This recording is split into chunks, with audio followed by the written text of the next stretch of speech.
for getting the sign language interpreter this morning, I beg your pardon. That is Clement Muli, of course. He will be with you throughout. And remember, we've also been covering a couple of topics that are making headlines, not just here in Kenya, but on the international front as well. So we'll definitely be giving you more details, more local news, as well as more international news right here on the Daily Brief. For now, we'll be taking you through what you have to say regarding the topics we've been covering and what's been taking center stage on social media. Remember, it's at K24 TV. That's where you're going to find us. And if you want to interact with us, the hashtag is K24 Daily Brief. Talk to us. Tell us what is happening around you, and we will absolutely be very glad, and it'll be a pleasure to hear from you. For now, we're going to be taking you through the tweets of the day regarding the news that we have been speaking about all through from 9 a.m. We've got a tweet there that is from @HE Bobby Wine, who says xenophobic attacks in South Africa are very sad, disheartening and disappointing. They must be condemned by all people of good conscience. And that is on the hashtag xenophobia. Remember, Nigeria's president, that is Muhammadu Buhari's government, has summoned South Africa's envoy and said it would dispatch a delegation to Pretoria to express the deep concern over attacks on Nigerians in a wave of xenophobic violence. Moving on, we've got @Bashir Ahmed, who says, we are all strangers somewhere and we are all citizens of the world. Africa, let's all unite, and hashtag say no to xenophobia. So again, messages of peace, messages promoting unity have been spreading on Twitter regarding what's been happening in the wake of the xenophobic attacks in South Africa. Moving on, @IMissRed, who says, an African is not a foreigner on African land. Hashtag say no to xenophobia. Quite a strong message there. Moving on, @Uzo Aduba, who says, can't believe I'm posting this again. Say no to xenophobia. Remember, a few years ago, we saw these xenophobic attacks take center stage in South Africa, and yet, once again, here we are discussing the very same thing. Moving on, we've got a message from @Idris Sultan. That's a tweet saying, it's time leaders come together and show what leadership really means. We need the action and not the speeches on this matter. So we're still waiting to hear what the government of South Africa will do, how they will be treating this matter, and of course what action they will be taking against the looters, people who are condoning this violence, and people who are actually being a part of the chaos erupting in South Africa. Moving on, we've got @Don Jazzy, who says, this is so sad. These images are hard to look at. Hashtag say no to xenophobia. Now remember, there's been videos, there's been photos that are going viral on social media regarding what is happening, and of course quite graphic images that are spreading and that are being shared widely on social media. Moving on, we've got one from @Trizzy Sissy, who says, this insane act needs to stop. Let's speak up, people. Let's put an end to this xenophobia. Hashtag say no to xenophobia. Another message of peace, of unity, promoting peace. And I guess that is something that we will be seeing throughout the coming days right here on social media. Moving on, @Abdeen Hope RE, who says, it doesn't matter who you are or where you come from. We are all one. Hashtag say no to xenophobia. The dream is one Africa. One Africa it is indeed.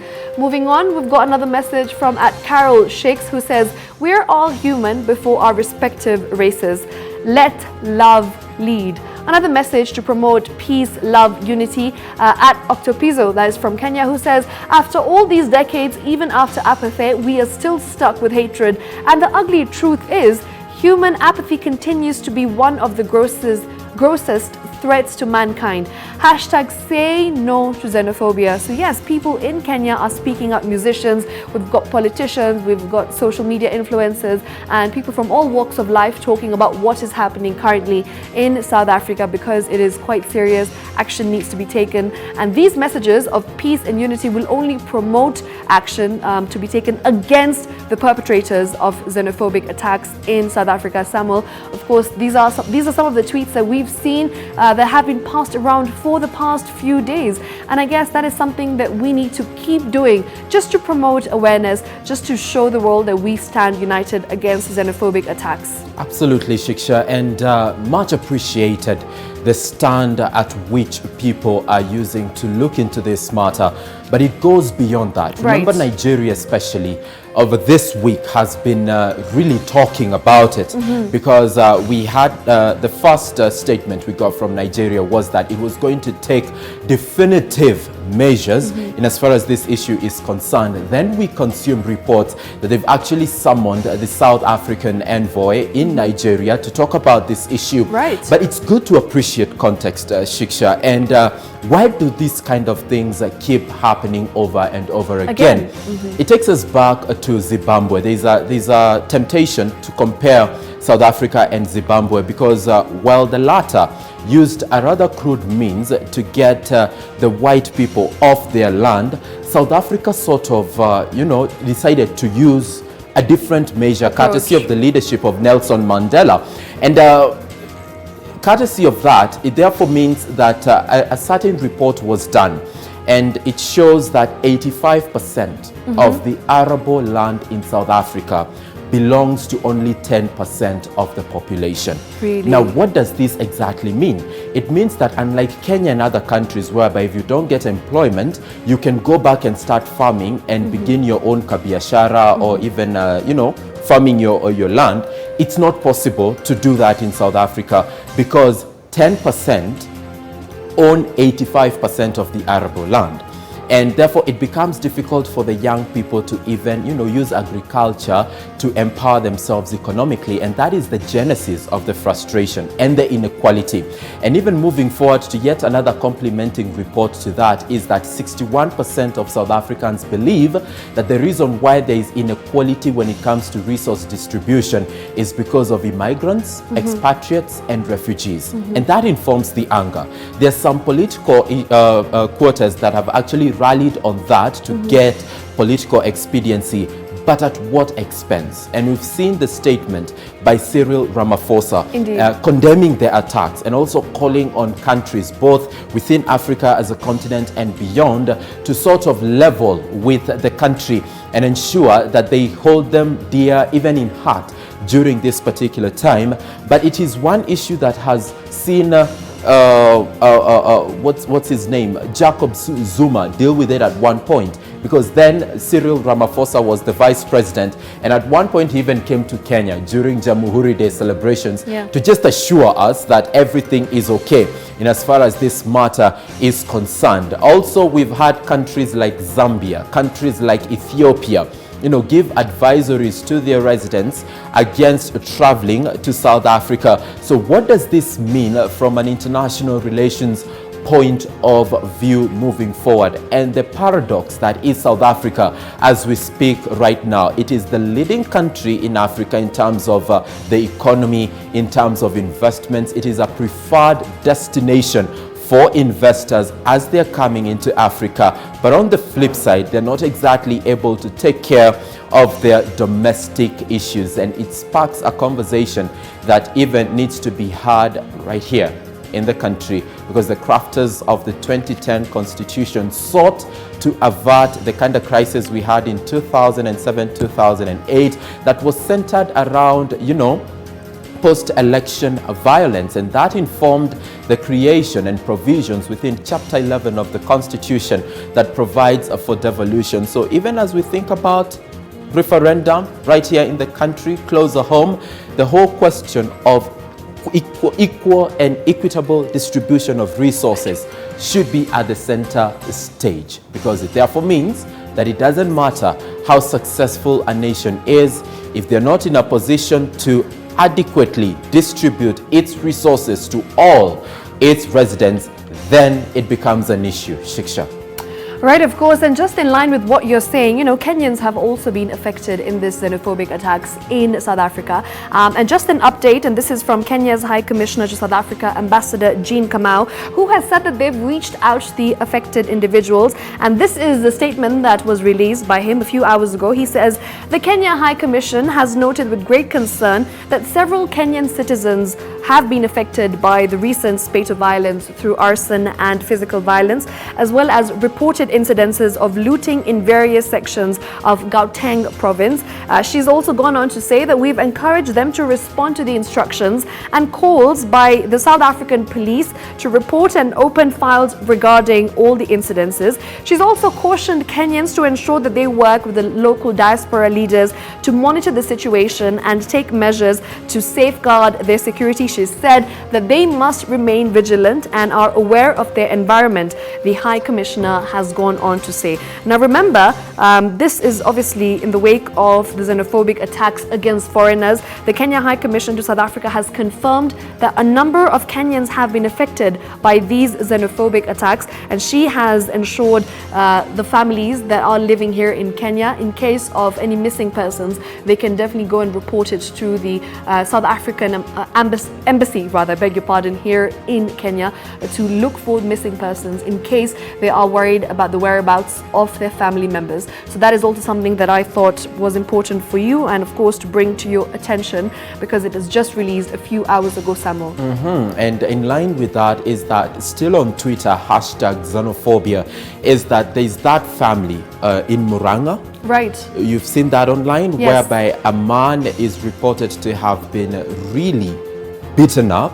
The wife was raped and the children were murdered. So of course there has been a deliberate attempt online by Kenyans to reach out to the High Commission in South Africa to confirm whether this is exactly the situation. And I believe that has prompted our representation in South Africa to come up with that particular statement. But remember, Shiksha, as we were telling our viewers earlier, it's all about distribution of resources, and that is at the center stage. Because again, there are those that argue. I was having a conversation with some diplomats earlier yesterday, and they were telling me it does not matter what we're going to say about this issue online. If those kind of issues will not be addressed in a definitive manner, then what happened in South Africa could actually be baby's breakfast to what could happen in South Africa. So it is important that this issue is given the attention it deserves. And also remember, right here in the country, our top story, even as of now, is the ongoing Mau evictions. And we've had our reporter Dan Kaburu earlier on brief us on the situation on the ground. But remember, besides the politics, besides the policy and legal framework, there has been the question of humanity and the dignity that will be attached to those being evicted from the Mau. And courtesy of that, K24 TV delved into that as an angle to this particular story. And these are some of the issues, these are some of the responses that we got from those being evicted from the Mau. Let's listen in. Sema majina yako alafu tuelezee hali kwa nini. Kwa majina naitwa Edwin Sigei. Jinsi tunavyoshuhudia hapa, hatuko kwa amani. Na sisi wote ukiangalia familia zetu hatuna mahali pa kwenda. So tunaomba serikali tusaidie, hasa wanafunzi na watoto wadogo ambao wako shule. Jinsi unavyoona saizi hata watu wengi kwa jumla wanahama, hawajui wanakoenda. Serikali tafadhali isaidie wananchi wa huku, kwa sababu bunge juzi walisema wataongelelea hilo swali na hilo mswada, lakini bado tunaona matendo yanatendeka huku mbele, lakini hatujui mwafaka unaoendelea. Na wewe umesema kwamba wewe ni mwanafunzi, tuelezee umeathirika kivipi kama mwanafunzi? Kama mwanafunzi naathirika kwa sababu masomo yetu yatakuja kuathirika hapo mbeleni. Manake kwa sasa hatujui kama tuko kwa amani ama hatuko kwa amani, kwa sababu wanasema pia shule zetu zimo katika ndani mwa Mau. Wewe ulikuwa shule ambayo imefungwa na serikali? Naam. Tuelezee imekuwa kidato cha ngapi ama klasi gani, alafu tuelezee kuhusiana na hiyo issue ya masomo. Mimi niko kidato cha 4 pale Saire School. Huko ukiangalia jinsi hao watu wanatekeleza hii wajibu yao saizi, mitihani yetu imeathirika kwa sababu hatujui tutakapofanyia mitihani zetu za kitaifa za KCSE. So serikali iingilie kati. Naam. Nilikuwa nataka useme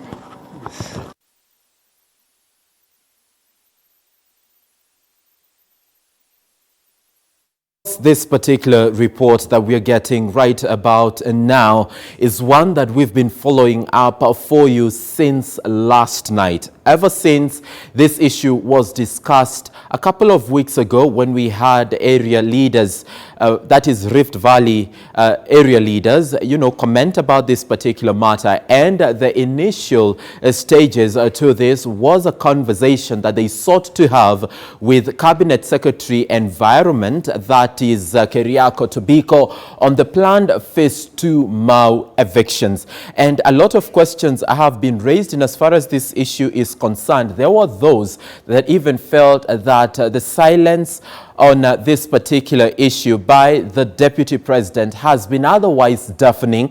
And yesterday we had him talk about it for the very first time, where he said that schools should reopen and be allowed to go on or carry on with the third term, because then it would be important when it comes to the planning of the upcoming KCPE and KCSE examinations. Now, the images you see on the video right here, these are human beings who are trying to save the little that they could in a bid to just move out and avoid, being forcefully ejected from this particular area.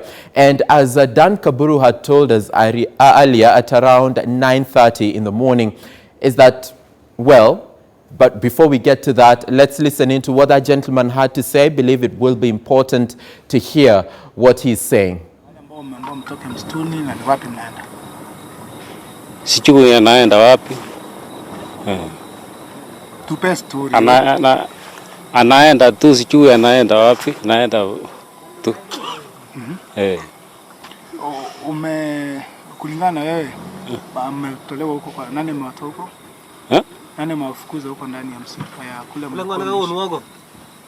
Serikali. Kumaraji anayo ni story. That shows you what exactly is happening within the residents of Mau. Really, they only have hope to cling on to, and the means of transport is still wanting, because the majority of them are relying on donkeys to actually move their belonging to wherever, because as of now, a majority of them tell us that they do not know where they're going. All they know is just they've got to move. As to where is a question and a story for another day. Dan Kaburu is still within the Mau as we speak, and will be giving us regular updates in as far as what is happening there is concerned. Earlier on, he told us to expect more activity from the Mau, and we shall be crossing over to him in the course of the daily brief or during our subsequent bulletins to listen into exactly what will be happening in the Mau. But right about now, I would like to take you to Mombasa County and bring in our reporter, Fred Kai. Fred, thank you so much for joining us yet again on the show. Kindly bring us up to speed with your update as of now. Shukrani sana Sam, na tunakuja moja kwa moja kutoka uwanja huu wa showground, na kwa sasa basi tutaweza kuungana naye moja kwa moja chairperson wa show ili aweze kutueleza tufika kwa sasa pengine wako na exhibitors wangapi ambao wako katika show hii, na ni mambo yapi basi Mkenya wa kawaida aweze kutarajia kutokana na show hii ya mwaka huu. Na tumeweza kuona kwamba wageni wameweza kufika kwa wingi, na vile vile tumeweza kuona kwamba show kwa sasa basi mambo ni shwari, na moja kwa moja tuweze kuungana naye. Pengine kama unaweza songa karibu na mimi Madam Anisa, pengine tuweze kutufikia kwa sasa tu. Mlikuwa mnaweza kuwa na target, na tuambie tu kwa leo, je, ile target mmeweza kufikia ile exhibitors? Target yetu tumeweza kufikia. Kuna wengine wameingia jana, na tumshukuru Mwenyezi Mungu, we've met the target, na tunaona show imepamba moto. Sio wewe mwenyewe waiona show imepamba moto. Kwa hivyo tunawaambia wananchi waje kwa wingi, waje waelimike, na waje wajifunze mambo ya kilimo, biashara na pia upande wa ufugaji. Na leo haswa Mkenya pengine akiweza kufika maeneo haya, ni yapi ambayo anaweza kutarajia kuona kwamba atajifunza katika show ya mwaka huu, kulingana tukipendekeza kwamba itakuwa tofauti na zile show ambazo zishawahi kufanyika katika kaunti ya Mombasa? Mimi ningelipenda tu kuambia wananchi kwamba kuna miundo mbinu mapya ambao iko katika hii show yetu, na mimi sana na target sana vijana, kwa ajili vijana wetu wamekaa hawajui wafanye nini, na si tunasema kwamba vijana si lazima ufanye kazi za ofisi, white collar jobs. Njooni show, muone, mujifunze na mwaweza kujisaidia na mkajimudu nyi wenyewe na mkasaidia familia zenu. Na tumeweza kuna kwamba uliangazia sana kwamba mwaka huu basi ile kitu ambacho mtaweza kuangazia zaidi ni mambo na blue economy. Je, wavuvi sako wamekuja na yapi ambao wataweza kutarajia kwamba Mkenya akifika hapa ataweza kusoma na kuweza kuelewa zaidi? Wavuvi sako wamejitayarisha na wako katika stand ya agriculture. Kuna wavuvi ambao wako katika stand ya agriculture, wataoneshwa vile samaki wanavuliwa na vile samaki ambao wamepatikana baharini, wale ambao wamevuliwa watawaona. Kwa hivyo, na pia kuna vijana ambao wako katika stand ya agriculture. Nimesisitiza sana ili vijana wetu pia waje wawaone. Hawa vijana ni vijana 9 ambao wako eneo ya Kisauni na wamekuja na hiyo bawa lao la maji na samaki wenyewe wako katika stand ya agriculture. Waje wajifundishe mambo ya uvuvi na mambo ya blue economy. Shukrani sana Madam Chairman. Vile vile tukiweza kupata waziri wa agriculture county ya Mombasa aweze kutuambia tu fika show ya mwaka huu ina maana gani kwa county hii ya Mombasa? Show ya mwaka huu ina maana kubwa sana kwa county ya Mombasa, kwa sababu tutajua kwamba show ni Mombasa County, sehemu yake ya kilimo ni ndogo, na theme ya show ya mwaka huu ni kuweka innovation na technology. Kwa hiyo zile sehemu ndogo tunajaribu kuwaelezea watu, sehemu ndogo zetu tusidharau. Tunaweza kuweka innovation na tukaweka technology tukapata vyakula zaidi. Kwa hiyo mafunzo ambayo yatayapata hapa ni kwamba zile sehemu ndogo zinaweza kutoa mazao zaidi na tukaweza tukajikimu kwa vyakula kwa Mombasa County. Na tuseme tu, unaweza himizo lako ni lipi kwa vijana ama kwa wakazi wa Mombasa ya kuweza kuhudhuria show ya mwaka huu? Mimi nawapatia watu wa Mombasa ama vijana kwa ujumla na waelezea kwamba waje kwa show ya Mombasa, waje wasome, kwa sababu wakishasoma, hii ndio sehemu peke yake ama hii ndio wizara ama hii ndio sekta peke yake ambayo inamwandika mtu kazi, hata yule ambaye ameacha masomo katika darasa la 7. Kwa hiyo haijalishi kiwango chako cha elimu, hapa ni mahali ambapo wewe unaweza ukapata pesa na bila kupata shida ama kuulizwa CV au ama nini. Kwa hiyo waki-embrace agriculture, basi wame-embrace kitu cha maana katika maisha yao. Zaidi ya hapo utakuwa unaongezea tu, lakini agriculture itakuwa wewe imeshakutengenezea msingi muhimu kama kijana ama kama mama katika maisha yako. Shukrani sana. Vile vile tukiweze kupata vice chairperson wa national, pengine aweze kusonga karibu na mimi, aweze kutuambia tufika ni yapi ameweza kuandalia wakazi wa Mombasa. Pengine tuanze na majina yako na tuambie tufika ni yapi ambao mmeandaa kama national. Asante sana. Kwa majina naitwa Jackson Tuwei. Vile umesema ni Deputy National Chairman wa Agricultural Society of Kenya. Na pia kuongezea tu vile mwenyekiti wa tawi la Mombasa amesema ni kwamba tumejaribu kuandaa maonyesho safi sana kuliko zile za miaka zingine. Najua tuko na exhibitors over 150. Hawa pia kuna wale international exhibitors. So I think what I would want to say is that tumejaribu kuweka maonyesho mazuri, bora kuliko zile za miaka za zamani kidogo. So unaweza ambia nini wa Kenya kuhusu kesho? Maana kesho tunaweza kuna kwamba tutatarajia rais wa Kenya Uhuru Kenyatta aweze kufungua rasmi show ya leo. Show hii ya mwaka huu pengine ni yapi uko nayo kwa Wakenya? Kwa Wakenya na especially watu wa pwani ni kwamba waje kwa show, kwa sababu vile tumesema kwamba maonyesho tunajaribu kusema promoting innovation and technology in agriculture and business. Target yetu sana tukiwa pale ndani ya ile big 4 ile ya rais, ile 100% food nutrition and food security, because we're targeting, nikisema kwa English, we're targeting the smallholder farmer ule mkulima mdogo ule, kwa sababu utajifunza mengi ukiwa ule mkulima mdogo, uweze kujitegemea wewe binafsi kwako kwa shamba yako, and then beyond that sasa nchi inaweza kuwa food secure. So tunaomba wakazi wa Pwani, Mombasa, Pwani at large wajitokeze waje kwa show. Of course pia vile umesema tuko na ile privilege, patron wetu ambaye pia ni rais wa nchi atakuwa hapa kesho. Anajua pia hawezi kosa kuwa na mambo moja mbili ambayo ataambia wakulima na Wakenya kwa jumla. So nakaribisha kila mtu aje kwenye show hii. Shukrani sana kwa muda wako. Na Sam, umeweza kusikia kutoka kwa officials hawa wa show ya mwaka huu, na wameweza kusema kwamba kuna mengi ya kuweza kusomwa katika show ya mwaka huu. Vile vile pia wameweza tu kuhimiza kwamba wakazi wa Pwani waweze kufika mahali hapa na waweza kujionea na kuweza kusoma kuhusu kilimo cha kisasa. Kutoka hapa County 001 na kuregesha kwako studio. Sam.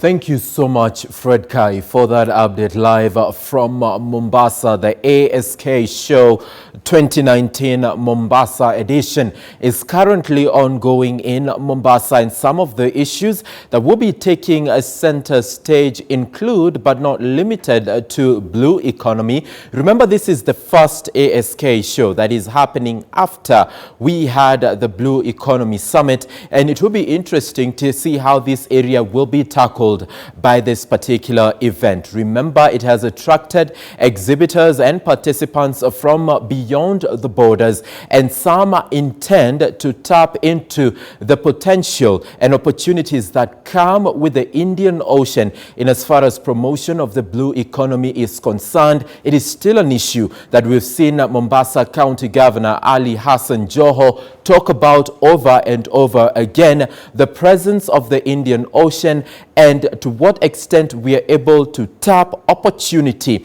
and resources that come forth with this particular resource. So it will be interesting to see, even as the president prepares to open this particular show officially tomorrow, what exactly will inform the quality of speech that he will be delivering at the opening of the ASK show in Mombasa this year. It is an event that we shall not only be following up for you today, it will definitely inform our news diary for the better part of the week, and therefore we shall keep interacting with Fred Kai, if not during the daily brief, definitely during our subsequent bulletins right here at K24 TV. It's almost the top of the hour, actually 3 minutes to 11 right about now. Would like to take a break, and as we do that, appreciate Clement Muli, who has been our sign language interpreter for the hour. When we return at exactly 11 a.m.,